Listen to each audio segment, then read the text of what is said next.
Hello दोस्तों, welcome back to my channel. अगर आपने अभी तक मेरे चैनल को सब्सक्राइब नहीं किया है तो जल्दी से मेरे चैनल को सब्सक्राइब कर दें। एपिसोड 26 के पार्ट 2 की शुरुआत में ये चंग एंट्रेंस हॉल में अपनी मॉम का इंतजार कर रहा होता है। जैसे ही इसकी मॉम आती है तो ये चंग अपने डैड की मेडिसिन अपनी मॉम को पकड़ा कर यहाँ से जाने लगता है। तो इसकी मॉम कहने लगती है कि मैं तुम्हें एक लड़की से मिलवाना चाहती हूँ, लेकिन ये चंग कहता है कि मुझे किसी भी लड़की में कोई दिलचस्पी नहीं है। ये कहकर ये जाने लगता है, लेकिन इसकी मॉम कहती है कि वो प्रोफेसर गाओ की पोती है। ये बात सुनकर ये चंग रुक जाता है और अपनी मॉम से पूछता है कि आप किस पोती की बात कर रही हैं। तो इसकी मॉम कहती है कि वो हाउसिंग में इंटरप्रेटर के तौर पर काम करती है। ये चंग अपनी मॉम के पास आकर कहने लगता है कि क्या आप उसको जानती हैं? तो इसकी मॉम कहती कि मेरी उससे अभी मुलाकात हुई है। ये चंग कहता है कि फिर वो आपको कैसी लगी? तो इसकी मॉम कहती है कि मुझे तो वो बहुत ही अच्छी लगी है। ये चंग अपनी मॉम से कहता है कि ठीक है, लेकिन मैं सिर्फ थोड़ी देर के लिए रुकूंगा। अब ये चंग की मॉम इसको यहाँ पर ले आती है। ये चंग प्रोफेसर गाओ को बर्थडे विश करता है और अब यहाँ पर ये चंग को लिंची भी देख लेती है। ये देखकर लिंची के डैडी से कहते हैं कि क्या ये चंग को तुमने यहाँ पर बुलाया है? तो लिंची कहती है कि नहीं। लिंची के डैड कहते हैं कि मैं उससे मिलकर आता हूँ, लेकिन लिंची कहती है कि हमें इंतजार करना चाहिए कि अभी क्या होगा। सभी लोग इस बात पर हैरान हो रहे होते हैं कि ये चंग प्रोफेसर गाओ को जानता है। तो मिस्टर ये कहने लगते हैं कि ये आर्टिफिशियल इंटेलिजेंस की इंडस्ट्री में काफी पॉपुलर है। अब ये चंग टेबल पर आकर बैठ जाता है। तन शाशा भी यहाँ पर नहीं होती। ये चंग लिंची को मैसेज करके कहता है कि अब तुम बोर नहीं होगी। अब तन शाशा की मॉम ये चंग से कहने लगते हैं कि तुम में और तन शाशा में बहुत सी बातें कॉमन है। तन शाशा भी अभी अब्रॉड से स्टडी करके वापस आई है। तन शाशा का नाम सुनकर तो ये चंग को बहुत बड़ा शौक लगता है। ये चंग तो ये सुनकर अपनी मॉम को बताने की कोशिश कर रहा होता है, लेकिन ये नहीं बता पाता और इतने में ही यहाँ पर तन शाशा भी आ जाती है। ये दोनों ही सिचुएशन में ऑकवर्ड फील कर रहे होते हैं। ये चंग अब लिंची को मैसेज करके पूछता है कि तुम कहाँ पर हो। लिंची के डैड को ये चंग को वहाँ पर बैठे देखकर गुस्सा आ रहा होता है। ये कहते हैं कि मैं उससे जाकर बात करता हूँ, लेकिन लिंची अपने डैड से कहती है कि आप रिलैक्स रहें, आपको वहाँ जाने की कोई जरूरत नहीं है। ये चंग अब पीछे मुड़कर देख लेता है कि लिंची पिछले टेबल पर बैठी है। तो ये अपना फोन यहीं पर छोड़कर लिंची के पास आ जाता है।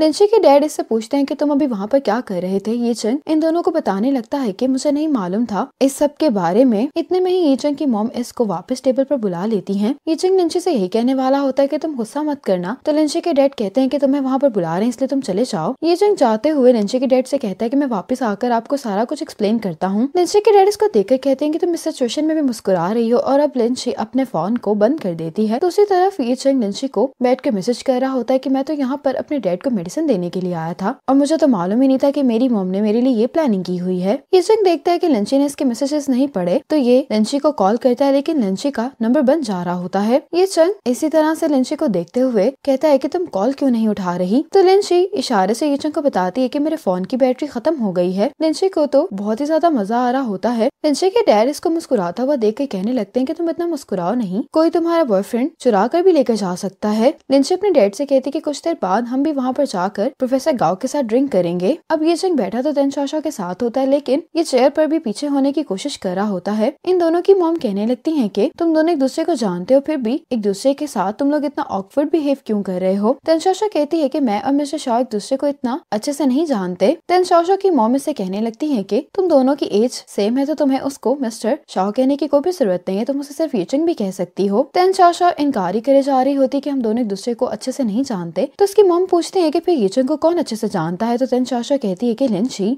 ये सुनकर तन शाशा की मॉम बहुत हैरान होती है। ये चंग की मॉम पूछने लगती है कि लिंची कौन है। तन शाशा की मॉम बताती है कि प्रोफेसर गाओ की दूसरी पोती का नाम लिंची है। ये सुनकर प्रोफेसर गाओ ये चंग की मॉम को बताते हैं कि मेरी एक और बेटी भी है। ये चंग की मॉम बहुत हैरान होते हुए तन शाशा की मॉम से पूछती है कि लेकिन तुम्हारी तो कोई बहन नहीं थी। इतने में यहाँ पर लिंची आकर तन शाशा की मॉम से कहने लगती है कि आप लोगों को ये बताती हैं। ये चंग लिंची के डैड को देखकर यहाँ पर खड़ा हो जाता है। अब तन शाशा की मॉम बहुत हैरान होते हुए लिंची के डैड से पूछती है कि क्या आप भी ये चंग को जानते हैं। तो इसके डैड कहने लगते हैं कि ये चंग अपनी कंपनी की वजह से एक पब्लिक फिगर बन गया है, इसीलिए सभी लोग उसको जानते हैं। लिंची के डैड ये चंग से कहते हैं कि ये तुम्हारी ब्लाइंड डेट नहीं है। इससे पहले कि ये चंग को जवाब दे तो गाओलिंग कहती है कि हाँ। लिंची के डैड तन शाशा की मॉम से कहते हैं कि मुझे नहीं मालूम था कि तुम्हें झूठे लोग पसंद हैं। ये चंग लिंची के डैड से कहने लगता है कि अंकल आप मुझे गलत समझ रहे हैं। लिंची के डैड कहते हैं कि मुझे कोई गलतफहमी नहीं हुई, मैंने सब कुछ देख लिया है। लिंची अपने डैड से कहती है कि आप ये सब मत करें। तो इसके डैड कहने लगते हैं कि वो तुम्हें धोखा दे रहा है और तुम उसको अभी भी डिफेंड कर रही हो। ये सब देखकर तन शाशा को भी अच्छा नहीं लग रहा होता। अब ये चंग यहाँ पे बैठे सभी लोगों को बताने लगता है कि यहाँ पर मैं इसीलिए आया था क्योंकि मुझे मेरी मॉम ने डैड के लिए मेडिसिन लाने के लिए कहा था और मुझे इस ब्लाइंड डेट के बारे में बिल्कुल भी नहीं मालूम था। और ये चंग लिंची का हाथ पकड़ते हुए कहता है कि लिंची मेरी गर्लफ्रेंड है। ये देखकर लिंची के डैड कहने लगते हैं कि तुम मेरी बेटी का हाथ छोड़ दो, तुम अभी भी मेरी बेटी को धोखा देने की कोशिश कर रहे हो। ये जिंग लिंची के डैड से कहता है कि अंकल आप प्लीज मेरी बात सुन ले। अब ये सभी लोगों से कहता है कि मैं आप सबके साथ किसी को इंट्रोड्यूस करवाना चाहता हूँ और ये कहने लगता है कि लिंची मेरी गर्लफ्रेंड है। और ये तेन शाओशाओ की मॉम से सॉरी करता है कि तेन शाओशाओ की मॉम कहने लगती है कि तुम पहले से इसके साथ रिलेशनशिप में हो और जब तुमने देखा कि हम ये जिंग और तेन शाओशाओ के बारे में सोच रहे हैं तो तुम जानबूझकर ये बताने के लिए आ गई कि तुम इसकी गर्लफ्रेंड हो। लिंची कहती है कि मैंने कुछ भी जानबूझकर नहीं किया। तेन शाओशाओ की मॉम कहती है कि तुम प्रिटेंड करना छोड़ दो। लिंची कहती है कि जैसा कि ये जिंग ने कहा उसको इस ब्लाइंड डेट के बारे में कुछ मालूम नहीं था, बिल्कुल उसी तरह मुझे भी नहीं मालूम था। ये जिंग कहता है कि लिंची सच बोल रही है। तेन शाओशाओ की मॉम कहने लगती है कि दूसरों से चीजें चुरा कर तुम्हें ऐसा लगता है कि जैसे तुमने कोई अचीवमेंट हासिल कर ली है। लिंची कहती है कि आप मेरे साथ ये बात नहीं कर सकती क्योंकि ये जिंग शुरू से ही मेरा बॉयफ्रेंड है। तेन शाओशाओ की मॉम कहती है कि अगर ऐसी बात थी तो फिर तुमने पहले क्यों नहीं बताया? तुम जानबूझकर इस मौके का इंतजार कर रही थी ताकि हमारी बेइज्जती कर सको। अब तेन शाओशाओ की मॉम बहुत ज्यादा लाउड हो जाती है, कहने लगती है कि अगर तुम्हें मेरे साथ कोई भी मसला है तो मुझसे बदला लो, लेकिन तेन शाओशाओ तो तुम्हारी बहनों की तरह है। ये सब सुनकर लिंची तेन शाओशाओ की मॉम से कहती है कि मैं ये जिंग को काफी टाइम से जानती हूँ और अगर आपको ऐसा लग भी रहा है। लिंची कहने लगती है कि आप वो चीज क्यों नहीं वापस कर देती जो आपने मेरी मॉम से चुराई है। तेन शाओशाओ की मॉम कहती है कि मैंने क्या चुराया है। लिंची कहती है कि बायलू की पोइट्री की ट्रांसलेशन की बुक पर ऑथर के तौर पर सिर्फ आपका नाम क्यों है? तेन शाओशाओ की मॉम कहती है कि ऐसी बहुत सारी चीजें जो तुम्हें नहीं मालूम। लिंची कहती है कि फिर आप मैन्युस्क्रिप्ट दिखाकर मेरे इस डाउट को क्लियर क्यों नहीं कर देती? इन दोनों की बहस को सुनकर प्रोफेसर गाओ की तबीयत खराब होने लगती है और वो इन दोनों को चुप करने के लिए कहते हैं। लिंची अपने ग्रैंडपा से कहती है कि 30 साल गुजर गए और मेरी मॉम के साथ बहुत बुरा सलूक किया गया है, तो अपने ग्रैंडपा से कहती है कि मैं सिर्फ सच्चाई जानना चाहती हूँ। गाओ लिंग कहती है कि डैड अगर ये सच्चाई जानना चाहते तो फिर हम इसको सच बता देते हैं। ये बताने वाली होती है कि बहुत गुस्से में प्रोफेसर गाओ इनको चुप करने के लिए कहते हैं। ये देखकर सब लोग प्रोफेसर गाओ को देखने के लिए आ जाते हैं। इतने में यहाँ पर लिंची की मॉम भी आ जाती है जो कि अपने डैड को इस हालत में देख लेती हैं। इसके बाद ये सभी लोग हॉस्पिटल आ जाते हैं। अब हॉस्पिटल में लिंची की मॉम भी आ जाती हैं। लिंची की मॉम को देखकर गाओ लिंग कहती है कि तुम यहाँ से चली जाओ। लिंची की मॉम कहती है कि मैं तुमसे यहाँ पर लड़ने के लिए नहीं आई। तो तेन शाओशाओ की मॉम कहती है कि मैं भी तुमसे लड़ना नहीं चाहती, लेकिन क्या तुम्हें लगता है कि तुम्हें यहाँ पर होना चाहिए? ये कहने लगती है कि 30 साल पहले जब तुम भाग गई थी तब भी डैड हॉस्पिटलाइज्ड हो गए थे और अब फिर से तुम्हारी वजह से डैड की ये हालत है। लिंची तेन शाओशाओ की मॉम से कहती है कि इस बात का मेरी मॉम से कोई भी ताल्लुक नहीं है। तेन शाओशाओ की मॉम कहने लगती है कि तुम लोगों ने जानबूझकर ग्रैंडपा के बर्थडे में आकर ये मेस क्रिएट किया है। लिंची कहती है कि आप इस बात का इल्जाम मॉम को कैसे दे सकती हैं? तो लिंची के डैड कहने लगते हैं कि इस टाइम हमें लड़ना नहीं चाहिए क्योंकि हमारे लिए सबसे इम्पोर्टेंट बात प्रोफेसर गाओ की कंडीशन है। तेन शाओशाओ की मॉम कहती है कि गाओ फैमिली का मसला है, इसलिए तुम्हें इसमें मुदाखलत करने का कोई भी हक नहीं है। ये सुनकर लिंची की मॉम अपनी बहन के पास आकर कहती है कि तुम्हें अगर अपना गुस्सा निकालना है तो तुम मुझ पर निकाल सकती हो, लेकिन तुम किसी भी बात के लिए लिंची के डैड को ब्लेम नहीं कर सकती। इतने में डॉक्टर बाहर आकर इनको बताने लगते हैं कि प्रोफेसर गाओ सिर्फ ब्लड प्रेशर की वजह से बेहोश हो गए थे, लेकिन अभी भी उनका ब्लड प्रेशर ज्यादा है तो हम उन्हें कुछ दिन के लिए ऑब्जर्वेशन में रखेंगे। अब तेन शाओशाओ और इसकी मॉम ग्रैंडपा से मिलने के लिए अंदर चली जाती हैं। लिंची की मॉम बाहर खड़े होकर रो रही होती हैं, तो लिंची अपनी मॉम के पास आकर कहने लगती है कि मॉम अगर आप ग्रैंडपा से मिलना चाहती है तो हम भी अंदर चले जाते हैं। ग्रैंडपा तेन शाओशाओ की मॉम से कहते हैं कि लिंची कहाँ पर है। ये सुनकर तेन शाओशाओ ग्रैंडपा से कहती है कि लिंची की मॉम भी बाहर हैं। ये बात सुनकर तो ग्रैंडपा बहुत ज्यादा इमोशनल हो जाते हैं। लिंची की मॉम कहती है कि अब हमें यहाँ से जाना चाहिए, कहकर लिंची की मॉम जाने लगती है, लेकिन तेन शाओशाओ बाहर आकर कहने लगती है कि ग्रैंडपा आपसे मिलना चाहते हैं। अब लिंची की मॉम ग्रैंडपा से मिलने के लिए अंदर आ जाती हैं और ये दोनों एक दूसरे को देखकर बहुत ही ज्यादा इमोशनल हो गए होते हैं। लिंची की मॉम ग्रैंडपा का आकर हाथ पकड़ लेती हैं और ये दोनों ही एक दूसरे को यूं देखकर रोना शुरू कर देते हैं। ये दोनों एक दूसरे से 30 साल बाद मिल रहे होते हैं, इसीलिए ये दोनों एक दूसरे को देखकर खुश भी होते हैं, बहुत ज्यादा इमोशनल भी। इसी मोमेंट पर एपिसोड 26 खत्म हो जाता है।